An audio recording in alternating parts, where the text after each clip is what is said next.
शादी के बाद क्या बेटियां इतनी पराई हो जाती हैं?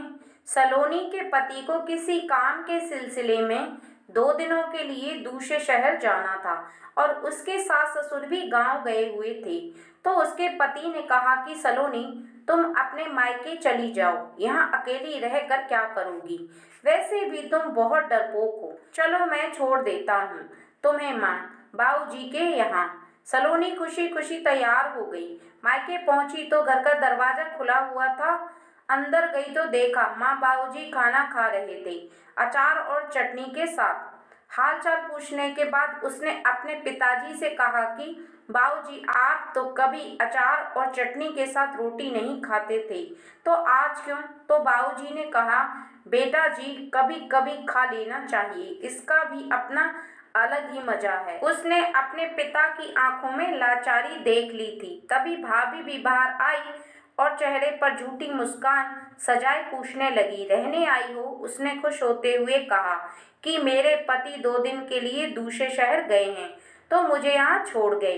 भाभी कहने लगी, बैठो, तुम्हारे लिए चाय पानी लेकर आती हूँ। सलोनी भी अपने माता पिता के खाए हुए बर्तन समेटने लगी और कहने लगी कि मैं भी भाभी की मदद कर देती हूँ और साथ ही भैया से भी मिल लूंगी। यह कहते हुए वो अंदर चली गई। बर्तन किचन में रखकर वो भाई के कमरे की ओर चल पड़ी। तभी उसे भैया और भाभी की बातों की आवाज़ सुनाई दी। भाभी भैया को कह रही थीं, तुम्हारी बहनें ब्याह कर तो गई हैं, लेकिन अम्मा बाबूजी की चौखट न छोड़ी अभी तक। जिसका भी दिल करता है मुंह उठाकर बच्चों समेत चली आती है। तो भैया गुस्से से कहने लगे, तो क्या तुम्हारा खाती हैं? यहाँ नहीं आएंगी तो कहाँ जाएंगी? इस पर तो भाभी और भी गुस्सा हो गई और दंदनाते हुए बोली, बस अब मुझसे नहीं होती तुम्हारे खानदान वालों की सेवा। तुम्हारे माँ बाप को संभालती हूँ, उन्हें खाना देती हूँ, यही एहसान समझो। भैया और भाभी की बातें सुनकर सलोनी सुन्न हो गई। उसकी आवाज़ तो उसके मुंह में ही दब गई और वह उल्टे पांव वापस माँ के कमरे में चली गई। थोड़ी देर बाद झूठ मूठ का बात करते हुए बाहर निकली। अच्छा माँ जी, आप लोग आ गए गांव से?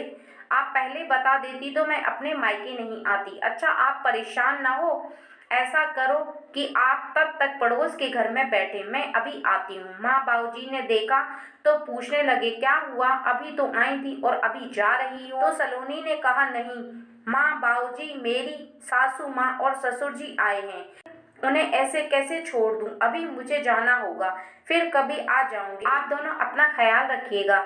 अपने आंसुओं को छिपाते हुए वह अपने माता पिता से मिली और बोझल कदमों के साथ खुद को हौसला देते हुए अपने घर वापस चली आई। उसे रात के खाने में नमक ज्यादा लग रहा था, जबकि वह नमक उसके गले से उतर रहे आंसुओं का था। लोग कहते हैं कि माँ बाप तो मायका बना रहता है, लेकिन कभी कभी उनके होते हुए भी वो बेबस होते हैं।